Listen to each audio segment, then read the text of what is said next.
من نیز در نوبت خود شخصا از نام خودم و از نام گروه هنری با عروس و داماد و اینچنین به بچه های نازنین پیش از همه سلامتی آرزو میکنم و بگذار همیشه همدیگر را دوست دارن و همیشه حرمت پدر و مادر را داشته باشین. مرحمت به جای خود راحت نشینه.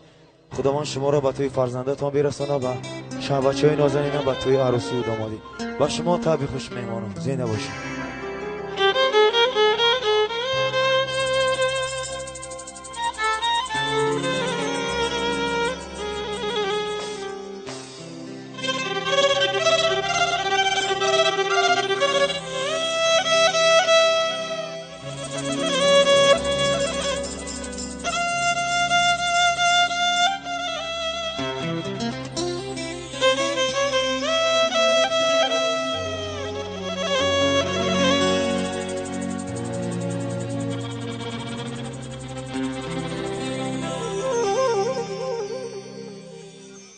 تو رو نمیدونم اما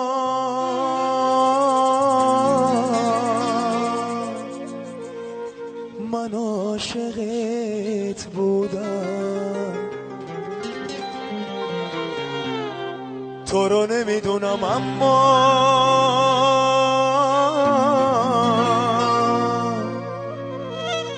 من بی تو نابودم.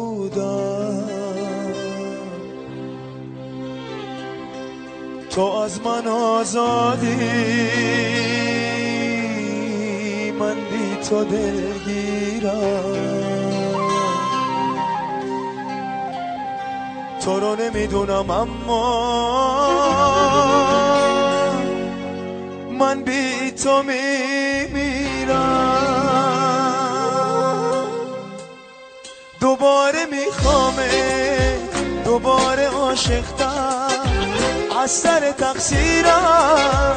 تو رو خدا بگذر همیشه میخوامت همیشه عاشقتم از سر تقصیرم. تو رو خدا بگذر.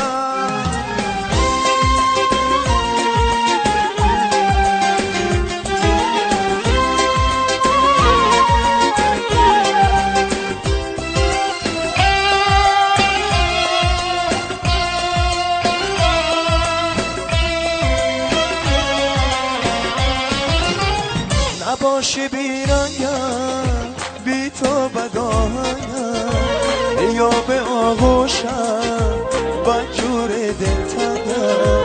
میخوام تو قلبم عاشق تر از پیشه. نگو نمیتونی اگه بخوای میشه. تو رو نمیدونم اما من عاشقت بودم. تو رو نمیدونم اما من بی تو نابودم. تو از من آزادی من بی تو دلگیرم. تو رو نمیدونم اما من بی تو میمیرم. دوباره میخوامه دوباره عاشقتم از سر تقصیرم. تو رو خدا بگذر همیشه میخوامه همیشه عاشقتم از سر تقصیرم. تو رو خدا بگذر.